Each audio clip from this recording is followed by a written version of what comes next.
Hey guys, Victor Pena here, CEO and founder of OmniPrint International. I just came back from Vegas where I shot a crazy good episode, a special one, and we talked with Mo. We talked about grit and entrepreneurship, about success, learning from pain, the importance of trading value for money, and also building generational wealth. Stay tuned for this one, and remember, like, subscribe, hit the bell so that we can show you more videos like this. Stay tuned, this is a great video about to start right now.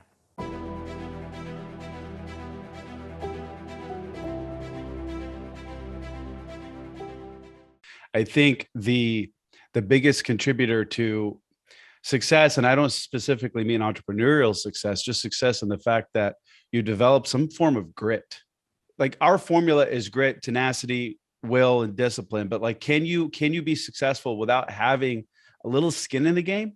Like, honestly, the reality is when you have a society that has, like I said, 10th place trophies, participation awards, you don't get a chance to get slammed in the face. You don't get a chance to suffer with that pain, because that pain makes you learn if you want to push through or not. Right. So I think that you can be an academic, right? You could be in that lifestyle, but to actually build something massive, right? It does take grit, because it's not as easy as taking a test or doing good on your scores, right? It's not as easy as that. When it comes to building a big business, you see some of these things happen sometimes where entrepreneurs are like, damn, if I really knew what it took, I probably wouldn't have done it. But you're too deep. You're already too deep. So some of these skills that require you to build a big team, require you to build a big mission, requires you to fail so that you can know that you could push through to the next thing and the next thing, because your business might need to pivot. Your leadership needs to grow, right? And that's where grit comes in. Somebody leaves you, right? In your business, maybe you're number two, or you get scammed. You know, if you're not really taught to survive that kind of shit, then it's going to be super tough on you. I don't think that you could build something crazy good, something crazy big, just only by your studies. you got to have some semblance of thick skin. Yeah. You gotta you would have had to bleed a little bit in your life to know how to overcome it. I mean, that's why I think failure is so necessary in life, because without it, what do you have to show for it? Like, you can't just go from making no money to making $100 million a year company. It doesn't work that way. No, not at all. So there's a thing and for me now, I have, a successful, 8-figure plus business, right? 75 employees. I have a real estate holding company, about 30 million in multifamily assets, right? And, big team. But the reality is the ordinary person like myself coming into this country, not speaking English, and then putting yourself through school, because let's just say like college and like the college fund, it's not a thing. It's not an option, right? So either you pay for it yourself. I had 3 jobs. I would do whatever at night. Also, when I started the business, anything from like coding, building web pages, to like, electrical jobs on the weekends because they pay good.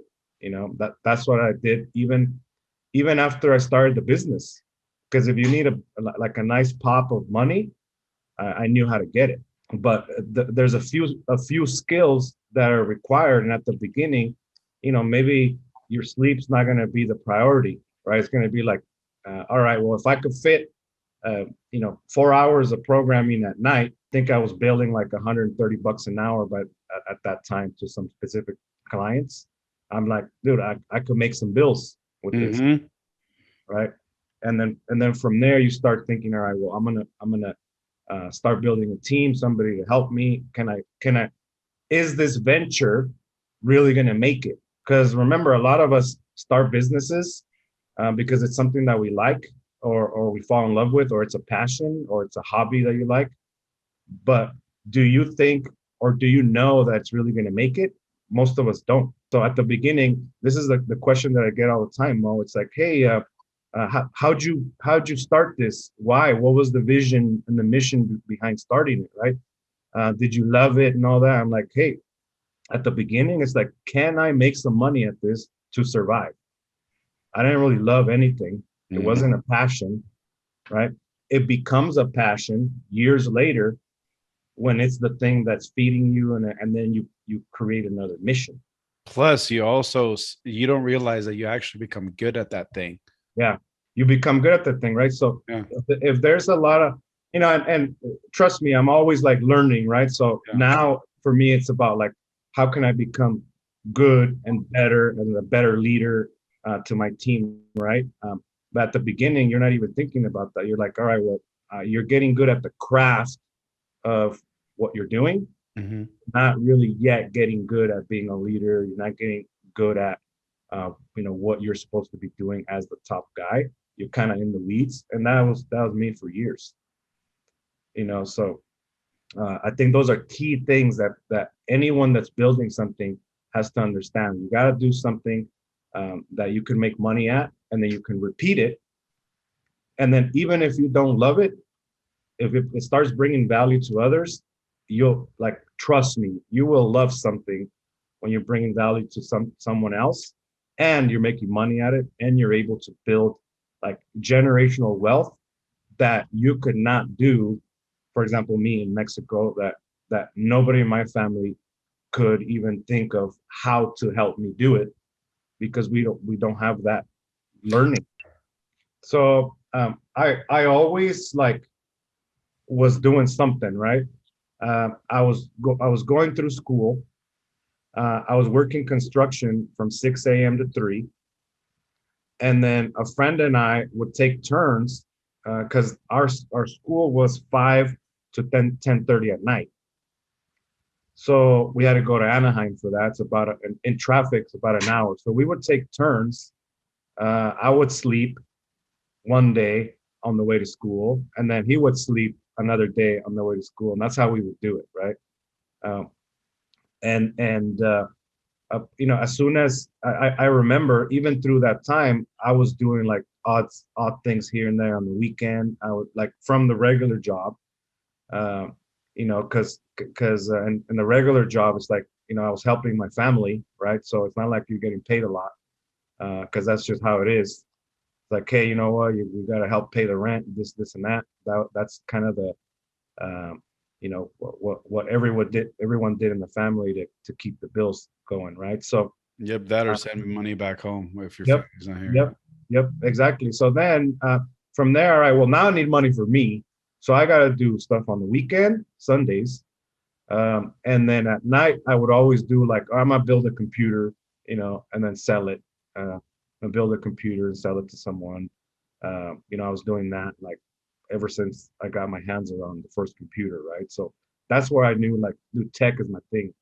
It's not gonna be like construction. I mean, I learned a lot. I'm using my skills in construction now in my real estate business, right? But I'm like, dude, this is hard work. I'm gonna, you know, learn tech. So I went to school for electronics engineering, and computers, and that's what I did, right? So I always did odd jobs, um, and to make a buck, right? So I understood early on that you need to trade value for money, in order to make more than you could in your hourly. As soon as I graduated, I started looking for jobs, and it was a mission, you know. And plus, you're graduating, as a tech, and you're pretty much starting from zero. You're starting from zero, minimum wage. Yeah, I think just sorry to interrupt you, but I think everybody that's listening right now, probably the thing that you just said probably went over everybody's heads. You learned early on that you got to trade value for money in order to make more money. What do people mostly do? They trade time Yep, for you money. trade. I think that's fucking huge. Yeah, yeah, Sorry to interrupt. I just wanted to yeah. make No, it's a great takeaway, 100%.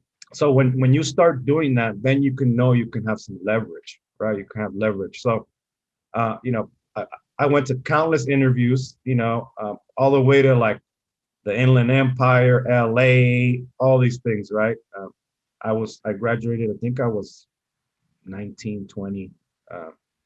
around there. I finally got hired somewhere in Irvine. They were doing technology for hotels, right? Uh, so I was involved in that kind of stuff. You know, when you stay in a hotel room and you use the printer downstairs, fax machine back in the day, computer, and even in-room internet. So we developed technology to charge guests for it. Swipe your credit card or enter your credit card in your room and pay for internet, right? So, um, you know, people who hate paying for internet at hotels, you're welcome, because those are the things that, you know, I was part of developing early on. And so one of the things that I noticed, and I didn't know at the, you know, I started realizing it like in these last few years, Mo, is that, and it's an important takeaway. What people think is hard work, to me, it was like, man, this is easy. This stuff is easy. Sometimes people think, hey, you know what? I'm working so hard, but what are you comparing that to? What are you comparing that to? And that's why right now, to me, when there's a challenge, I relate it to, I remember like digging ditches in the summer, you know, with a shovel. I remember, you know, doing roofs. I remember being inside attics or underneath homes. And like, dude, that's hard work. When you're sitting behind a desk and you got to reply to some emails, or you got to, like, you know, hop on some you know, interviews and all that, or lead the team, dude, that's so easy. Or you have a challenging problem, like, dude, you're in an air conditioned place, it's like nice, you know, it's super nice. So one of the tips for success is, like, you really got to look at what hard work really is, and then from there you can start making some judgments, and then everything that you do on a day-to-day will seem easier. I agree. And I think it's a nice blend of the two. It's understanding that you got to work hard, you got to have the grit and the discipline, but at the same time, you got to have the emotional intelligence, but also like the academic intelligence, like the things that you are trying to master as a skill, like coding or electronics or computer engineering or whatever it is that you may be, if you're a nutritionist or whatever. So you have to have that academic type knowledge in order to, you know, further your career, but without the piece of, hey, you got to actually work hard, you got to put in time, you got to put in the hours. Sometimes the sleepless nights are going to have to kick in, otherwise you're just going to be as good as the average person. And if you're trying to earn an extra average income, then, you know, it has to match, right? Otherwise it's just, it doesn't prove, it doesn't turn out to be the way that you think it is in your head, you know. Yeah. It's like, so, and I think that's the biggest miscommunication. I think that's the piece that in today's society is like, well, I'm just going to go do XYZ, 4 years here, 4 years there, and I'm going to get my degree and I'm going to work, you know, and I'm going to make the money. But I can't tell you, I come from a family of medical field. I can't tell you how many of them failed. Yeah. Or it's taken them almost 3 times as long, because it's just the will for tenacity is just not there. Yeah, 100%. So it's that part that you really have to start looking honestly at what you're doing, right? So this is another thing, is I'm you know, completely transparent, and I'm with myself and honest with myself, right? So for example, I know when I put in a basic day, and I know when I hustle. And I don't lie to myself and say, hey, you know what? Oh man, I'm grinding. I'm grinding. I look at results, right? Yep. At 501, I get my numbers. So I'm focused on that. Did we achieve our results that we were looking for today, right? When I'm completely transparent, and when you can be honest with yourself, it makes it easier, because you can say, hey, you know what?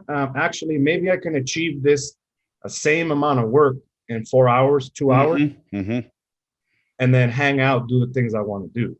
I was just about to say that I've done more work in 3 hours time than I have in 12.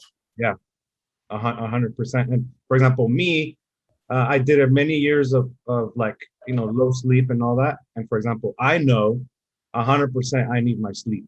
Otherwise I'm useless. Right. And so I get my 8 hours.